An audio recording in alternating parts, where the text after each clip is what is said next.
სომალის პოლიტიკური კრიზისი მოგადიშუს ქუჩებში გადადის. იერაღიანი შეტაკებები დაიწყო დაგეგმილი ანტისამთავრობო პროტესტის წინ. ოპოზიცია კი პრეზიდენტ ჰასან შეიხ მოჰამუდს ადანაშაულებს იმაში, რომ ის ცდილობს გაახანგრძლიოს თავისი მმართველობის ვადა, რომელიც 15 მაისს დასრულდა, მაგრამ 1 წლით გაახანგრძლიwes. ამასობაში მთავრობა პოლიტიკურად მოტივირებულ შეიარაღებულ ჯგუფებს ადანაშაულებს. მიმდინარე მოვლენებზე სასაუბროთ ჩვენთან ერთად არის ავაის ახმედი, ჩეთემ ჰაუსის სტუმარი, მკვლევარი SNF-თან. ავაის, რა გახდა მოგადიშუში შეტაკებების ზუსტი მიზეზი? დავა ძირითადად არჩევნების დროის შესახებ არის, თუ პრეზიდენტ მოჰამედ მოჰამედის მანდატზე. დიდი მადლობა მოწვევისთვის. ფიქრობ, შეგვიძლია ვთქვათ, რომ ორივე მიზეზმა გამოიწვია მიმდინარე შეტაკებები მოგადიშუში.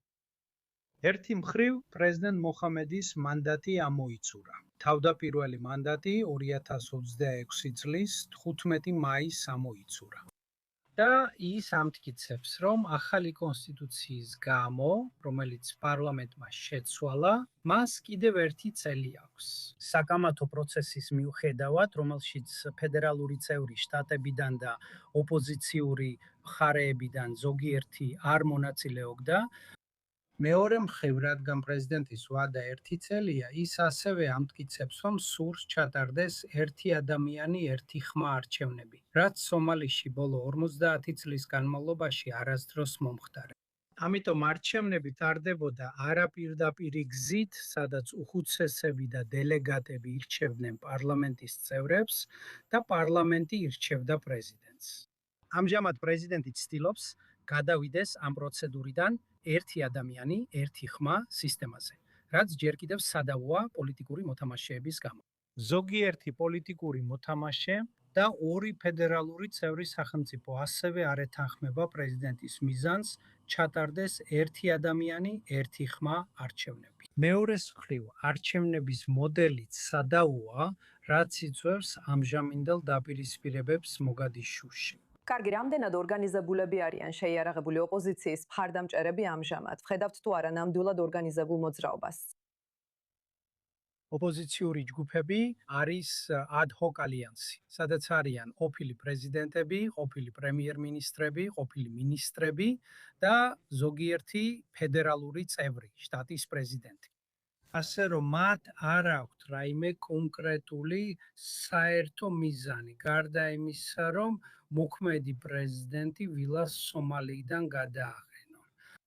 ზოგიერთ ოპოზიციის წევრს ერთადერთი მხარდაჭერა რაც აქვთ, რადგან სომალელები კლანურ საზოგადოებას წარმოადგენენ, მათ ყავთ თავიანთი კლანის წევრები, ან მილიციები, ან ფედერალური მთავრობის უსაფრთხოების ძალების ნაწილი. ასე რომ შეგვიძლია ვთქვათ, რომ გარკვეულწილად მათ აქვთ ძლიერი მხარდაჭერა თავიანთი კლანისგან, განსაკუთრებით მათ, ვინც ამჟამად გამოწვევას უქმნის. მოგადიშუში პრეზიდენტს გამოწვევას უქმნიან ყოფილი პრემიერ-მინისტრი ჰასან ალი კარი და ყოფილი პრეზიდენტი შეიხ შარიფ შარახმანი. ასე რომ თითოეული მათგანი ამჟამად იმ ადგილას იმყოფება, სადაც მათი კლანი ძლიერად არის წარმოდგენილი. და სწორედ ამიტომ კლანი ძალიან მნიშვნელოვანია შეიარაღებული ოპოზიციის მხარდაჭერის საკითხში. თქვენ ფიქრობთ, რომ ამას შეუძლია სომალის ძალები ალ-შაბაბთან ბრძოლიდან გადაიტანოს? აბსოლუტურად. არა მხოლოდ ამჟამინდელ კრიტიკულ პერიოდში, არამედ ჰასან შეიხის ლეგიტიმური მმართველობის დროსაც კი მთავრობამ ალ-შაბაბისგან ბევრი ტერიტორია გაათავისუფლა. თუმცა, როდესაც მთავრობამ დაუყოვნებლივ დაიწყო კონსტიტუციის ეს საკამათო ცვლილებები, მაშინვე ალ-შაბაბის წინააღმდეგ შეტევა მნიშვნელოვნად შემცირდა და ამის შედეგად მათმა მებრძოლებმა ბევრი უკვე გათავისუფლებული ტერიტორია ხელახლა დაიკავეს. ამიტომ ამას შეიძლება ახლა დიდი გავლენა ჰქონდეს. ავაის ახმედ, ძალიან სასიამოვნოა, რომ დღეს IOC4 News English-ზე ხარ ჩვენთან და განვიხილეთ სომალიდან ეს ბოლო მოვლენები. მადლობას გიხდით. არაფრის.